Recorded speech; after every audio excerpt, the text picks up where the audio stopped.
श्री गणेशाय नमः। श्री कृष्ण शरणम मम। श्रीमद् भागवत गीता जी का द्वितीय अध्याय, दूसरा अध्याय प्रारभ्यते। संजय ने कहा, हे धृतराष्ट्र, तब श्री कृष्ण व्याकुल चित्त अर्जुन से बोले, हे अर्जुन, अनार्य के सेवन करने योग्य अपयश कारक मोह इस समय तुम्हारे मन में कहाँ से आया? तुम कायर मत बनो, शोभा नहीं देता। तुम हृदय की दुर्बलता को त्याग कर युद्ध के निमित्त खड़े हो जाओ। अर्जुन ने कहा, हे मधुसूदन, मैं रण में पूज्य भीष्म और द्रोणाचार्य के ऊपर बाण प्रहार कर कैसे युद्ध करूं? गुरुजनों को मारकर इनके रक्त से सने भोगों को कैसे भोगूंगा? हम नहीं जानते कि संग्राम में हम दोनों में से कौन जीतेगा। यदि हम जान भी लें तो भी जिनको मार करके हमें जीवित रहना नहीं चाहते, वही धृतराष्ट्र के पुत्र हमारे सामने प्रस्तुत हैं। मैं आपसे पूछता हूँ, जिससे निश्चय करके मेरा भला हो वह मुझे समझाकर कहिए, क्योंकि मैं आपका शिष्य हूँ। मुझे शिक्षा दीजिए। मुझे पृथ्वी का निष्कंटक राज्य मिल जाए और देवताओं का भी अधिपत्य मिल जाए, तो भी ऐसा कोई उपाय नहीं दिखता कि जो मेरी इंद्रियों के शोक को दूर करे। हे गोविंद, मैं युद्ध नहीं करूँगा। यह कहकर अर्जुन चुप हो गया। संजय बोला, हे राजन, दोनों सेनाओं के मध्य में खिन्न होकर बैठे अर्जुन से श्री कृष्ण ने ये वचन कहे, हे अर्जुन, जिनके लिए शोक नहीं करना चाहिए तो उसके लिए शोक करता है, और पंडितों के से वचन तो कहता है, परंतु पंडित लोग न मरों का शोक करते हैं न जीवितों का।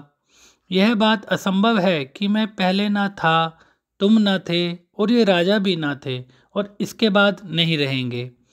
जैसे देहधारियों की इस देह को लड़कपन, जवानी, बुढ़ापा ये अवस्था होती है, तैसे ही मृत्यु के बाद दूसरी देह की भी होती है। इसलिए पंडित लोग मोह को प्राप्त नहीं होते हैं। हे नरश्रेष्ठ, सुख दुख को समान मानने वाले जिस वीर पुरुष को यह 12 पदार्थ क्लेश नहीं देते, वह मोक्ष पाने का अधिकारी है। असत वस्तु का तो अस्तित्व नहीं है और सत का अभाव नहीं है। इस प्रकार इन दोनों को ही तत्वज्ञानी पुरुषों ने देखा है। जिससे सारा संसार व्याप्त है, उसको अविनाशी जानो, क्योंकि इस नाश रहित आत्मा का विनाश करने में कोई समर्थ नहीं है। अतएव हे भारत, तुम युद्ध करो। जो पुरुष इस आत्मा को मारने वाला तथा जो मरने वाले मानते हैं, वे दोनों ही ज्ञानी नहीं हैं, क्योंकि यह आत्मा न मरती है न मारती है। आत्मा न कभी जन्मती है और न कभी मृत्यु को प्राप्त होती है। नष्ट होने पर भी वह नाश को प्राप्त नहीं होती। जो पुरुष इस आत्मा को नित्य, अविनाशी, निर्विकार और अजन्मा जानता है, वह किसको घात करावेगा और किसको मारेगा। जिस प्रकार मनुष्य पुराने वस्त्र को फेंक कर नए वस्त्र ग्रहण करता है, उसी प्रकार आत्मा पुरानी देह छोड़कर नई देह धारण करती है। आत्मा को शस्त्र नहीं काट सकते, अग्नि नहीं जला सकती है, जल भिगो नहीं सकता। यह अविनाशी, सर्वव्यापी, स्थिर, अचल और सनातन है। यह इंद्रियों से जानी नहीं जा सकती, यह कल्पना से भी परे है। इसलिए ऐसा जानते हुए तुम्हें शोक करना उचित नहीं। हे महाबाहो, यदि तुम इस आत्मा को नित्य जन्म लेने और नित्य मरने वाली मानते हो, तो भी तुमको शोक नहीं करना चाहिए, क्योंकि जो जन्मा उसकी मृत्यु और जिसकी मृत्यु हुई है उसका जन्म निश्चय है। अतएव जो बात अनिवार्य है उसके लिए सोच करना व्यर्थ है। जन्म लेने से पहले क्या था किसी को मालूम नहीं, फिर मरने के पीछे क्या होगा कोई नहीं जानता। ऐसी दशा में किस बात का सोच करना है, क्या तुमको उचित है? इस कारण सब प्राणियों के विषय तुमको सोच करना उचित नहीं है। अपने धर्म को भी सोचकर तुमको घबराना उचित नहीं है, क्योंकि क्षत्रिय को धर्म पूर्वक युद्ध से और कुछ भला करने वाला नहीं है। हे पार्थ, बिना इच्छा किए स्वर्ग का द्वार रूप यह युद्ध तुमको स्वतः प्राप्त हुआ है। ऐसा सुअवसर भाग्यवान क्षत्रियों को ही मिलता है। यदि तुम अपने धर्म के अनुसार इस संग्राम को ना करोगे तो अपना धर्म और बड़ाई खो बैठोगे। सब लोग सदा तुम्हारी अपकीर्ति करेंगे और प्रतिष्ठा वाले पुरुषों के लिए अपयश का होना मृत्यु से भी बढ़कर है। ये महारथी समझेंगे कि अर्जुन डर कर संग्राम से हट गया और अब तक जो लोग तुम्हारा मान करते थे वे अपयश करने लगेंगे। शत्रु लोग तुम्हारे पराक्रम की निंदा करते हुए अनेक प्रकार के दुर्वचन कहेंगे। इससे बढ़कर दुख तुमको और क्या होगा। यदि तुम युद्ध में नष्ट हो गए तो स्वर्ग का सुख भोगोगे और जीतने पर सब पृथ्वी तल पर राज्य करोगे।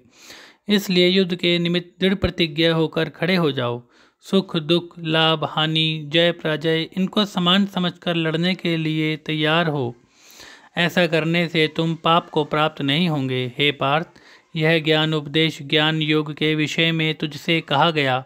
अब निष्काम कर्म योग के विषय में सुनो, जिस ज्ञान को पाकर कर्म बंधन से तेरी मुक्ति होगी। कर्म योग मार्ग एक बार प्रारंभ किए बिना कर्म का नाश नहीं होता और विघ्न पड़ने पर भी शुभ फल होता है। और इस कर्म का केवल प्रारंभ ही संसार के भय से छुड़ाकर पूर्ण ब्रह्म प्राप्त कराता है। निश्चय करने वाली बुद्धि इस निष्काम कर्म में एक ही है और कामना वाले पुरुषों की बुद्धि एकाग्र नहीं रहती। हे अर्जुन, अज्ञानी उस पुष्पिता वाणी को ही स्वर्ग सुख से बढ़कर कुछ नहीं समझते। स्वर्ग सुख को ही उत्तम पुरुषार्थ समझते हैं। उनको कामनाओं से चित्त व्याकुल होने के कारण निश्चयात्मक बुद्धि मोक्ष साधन की नहीं उत्पन्न होती, कारण कि उनका चित्त भोग आदि में सदैव निमग्न रहता है। जिन पुरुषों का चित्त इस प्रकार मोहलिप्त है और जिनकी आसक्ति भोग विलास ऐश्वर्य में है, ऐसे पुरुषों के अंतःकरण में निश्चयात्मक बुद्धि नहीं होती है। हे अर्जुन, अनेक जलाशयों में मनुष्य का कार्य सिद्ध नहीं होता है। बड़े जलाशयों से वे सब प्रयोजन अनायास ही सिद्धि हो जाते हैं। उसी तरह संपूर्ण वेदों में कहा हुआ काम कर्मों का फल ब्रह्म में भक्ति रखने वाले मनुष्य को सहज ही में प्राप्त होता है। तुमको केवल कर्म करना चाहिए, फल तुम्हारे अधिकार में नहीं। तुम ना तो फल की अभिलाषा से काम करो, न निकम्मे ही रहो। फल की आशा त्याग कर कार्य की सफलता को समान मानकर तुम योगस्थ होकर कर्म करो। यही कर्म ज्ञान योग है।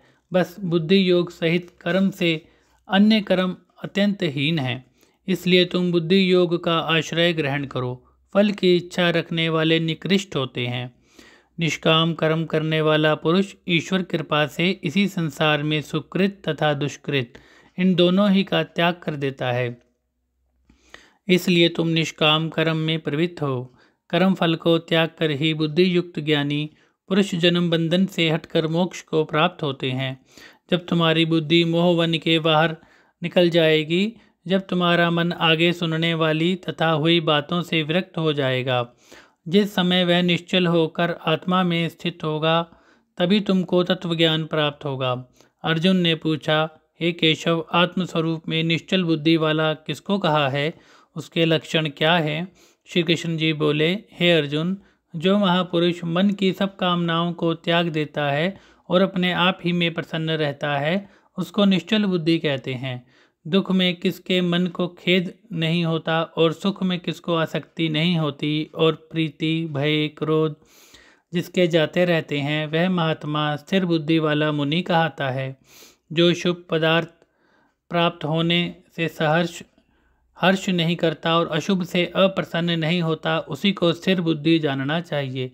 और कछुआ जैसे अपने अंगों को सिकोड़ लेता है, उसी तरह जो पुरुष अपनी इंद्रियों को विषयों से हटाता है, उसी की बुद्धि स्थिर जाननी चाहिए। निराहारी पुरुष के विषय घट जाते हैं, परंतु विषयों में उसकी चाह बनी रहती है। पर ब्रह्म का अनुभव होने पर चाह भी घट जाती है। हे अर्जुन, मोक्ष में प्रत्यक्ष करने वाले विद्वान व्यक्ति को भी प्रबल इंद्रिय बलात्कार से उसके मन को जीत लेती हैं। इसलिए सब इंद्रियों को विषयों से रोककर मेरे विषय तत्पर हो जाए। जिसने इंद्रियों को वश में कर लिया है, उसी की बुद्धि निश्चल है। जो पुरुष विषयों के ध्यान में रहता है, उसकी प्रीति हो जाती है। प्रीति होने से कामना होती है। इच्छा के पूर्ण न होने से क्रोध की उत्पत्ति होती है और क्रोध से अविवेक होता है। अविवेक से स्मरण शक्ति नष्ट हो जाती है। स्मरण शक्ति के नष्ट होने से बुद्धि क्षय होती है। जिसकी बुद्धि का नाश हुआ, वह विनाश को प्राप्त होता है। जो पुरुष राग द्वेष से रहित हो अपने मन को वश में रखता है, वह शांति को प्राप्त होता है। शांति मिलने पर सब दुखों का नाश हो जाता है। प्रसन्न चित्त वाले की बुद्धि निश्चल होती है। जो पुरुष योग युक्त नहीं है उसकी निश्चल बुद्धि उत्पन्न नहीं होती। ईश्वर में भावना नहीं होती। भावना के ना होने से शांति प्राप्त नहीं होती। अशांत को सुख कहाँ से मिलेगा? जैसे वायु नाव को जल में खींच ले जाती है, उसी प्रकार इंद्रियां उस पुरुष की बुद्धि का नाश कर देती हैं। इस कारण हे महाबाहो, जिसकी इंद्रियां विषयों से सर्वथा रोक ली गई हैं उसकी बुद्धि स्थिर है। जो सब प्राणियों की रात है उसमें संयमी जागता रहता है, और प्राणी मात्र जिस समय जागते हैं मुनिजनों की वह रात्रि है। जल से भरे समुद्र में और नदियों का जल भरने पर भी वह अपनी मर्यादा पर रहता है। उसी प्रकार जिस पुरुष में इच्छा के रहने पर भी सब विषय भोग प्रवेश नहीं करते हैं उसी को शांति मिलती है। विषयों की इच्छा करने वाले को शांति नहीं मिलती। जो सब कामनाओं को छोड़कर तथा इच्छा रहित विचरता है वह शांति को प्राप्त होता है। हे पार्थ, ब्रह्म स्थिति यही है। ऐसी स्थिति मिल जाने पर प्राणी फिर मोह में नहीं फंसता और अंत समय में निर्वाण ब्रह्म को प्राप्त होता है। इति श्री द्वितीय अध्याय संपन्न। श्री कृष्ण शरणम मम।